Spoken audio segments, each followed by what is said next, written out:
A company in Chicopee could be helping law enforcement officials nationwide. Jim Madigan has the details.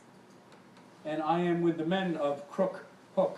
We've got the inventor here, Kevin Trigo. We have the man who's marketing it, putting the business plan together, Paul Jelinas. And gentlemen, thanks for being with us. First of all, let me let you, first of all, explain briefly. I'll go to the marketing guy for this.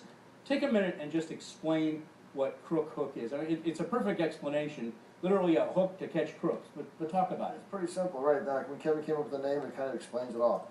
But basically what it does, it's a hook that's attached to a police cruiser that will hook in a pursuit the perpetrator, the car that's trying to get away.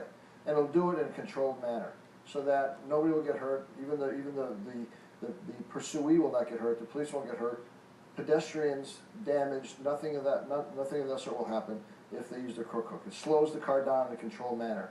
Not like the three methods today, which are the pit maneuver, the spikes, or shooting out the tires. All those end up in... Somebody gets hurt. You don't know, yeah, you don't know how it's going to end up. It's just, and they do the pit maneuver, they try to knock him into kingdom come. It's, again, whatever happens, happens. This is a slow, controlled stop. Kevin Trigo, let me ask you, I've heard an interesting story that 15, 20 years ago you were thinking maybe you'd like to get into the public safety arena and maybe be a police officer.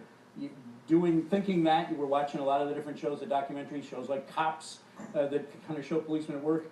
You saw some chases and said, there's got to be a way to prevent that. Yeah, and exactly, I was watching these shows and the same thing over and over again. They'd catch him and follow him. And they never had a problem catching the guy, they had a problem stopping the guy. So I was operating a skid steer machine, like a Bobcat, and with a grappler bucket. And I figured if I could modify that bucket and take a piece of existing equipment that's on police cars, the push bumper, and modify that, and make it reach under there and grab that vehicle, it's not going to go anywhere. And I designed it, and then I patented it, and then I built it, and then it worked far better than I ever dreamed it would work. And then it also has so many more uses than I ever dreamed it would have. How does it not just end up pulling off the rear bumper and the bad guy just goes on his merry way? Is that a concern? Do you have to modify it, or how do you deal with that? Yeah, it's really not a problem. I mean, the plastic that you see is a bumper cover. It's just a piece of plastic covering the tangible parts under there, the inner bumper. And there's something to grab. And it doesn't necessarily have to be the back of the vehicle. If they hit him on the side or if they come nose to nose with the bad guy, it doesn't take much to hang up a vehicle. I mean, you've seen bumpers interlock and then the cars can't separate. That's exactly what we're doing. But we've designed something where we can go and play bumper tag, where we can chase somebody that's actively in a pursuit, somebody that's moving, or at a static stop, because 80% of all pursuits begin from a car stop. So they can, if they have probable cause, they can pull behind that vehicle, hook that vehicle in place. It's never going to turn into a pursuit. Paul Jelinas, I know when we talked ahead of time about this segment, you said, you know, the thing is, the police car becomes an anchor on the guy that's trying to get away. Talk about that.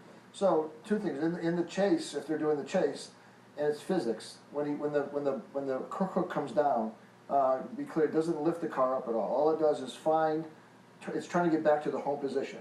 Okay, and when the push bumper of the police car hits the car that's chasing it, it signals the arms to go back to the home position. So it goes along the bump, along the gas tank, along the bottom until it hooks on a solid piece of metal, which they still do make the metal frames around. So even though, like Kevin was saying, the bumper is cover, it's just a cover. There is a frame underneath there to hook the bumper, and then you have a 6,000-pound anchor that the guy's trying to pull. It's just not going to work. It just does not work.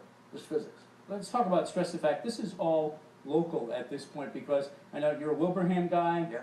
Mr. Williams, you're a Chicopee guy now, living in Long Meadow, but a Chicopee guy with his roots. Chicopee's going to be the production center, the Metal Men shop in Chicopee. They're the folks making this for you. They're going to produce it.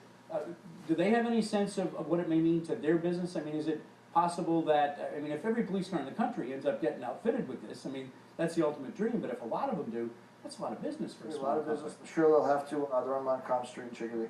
I'm sure they'll have to hire some more employees. There'll be more jobs for this area. And you know, we feel that it will sell a lot of units around the country, yes. It should mean a lot to them. We wish you the best of luck, Kevin Trigo, Paul Jelinas, the guys from CROOKHOOK. Thanks for being with us. Thank you, Jim. We will be right back. At Connecting Point, we always want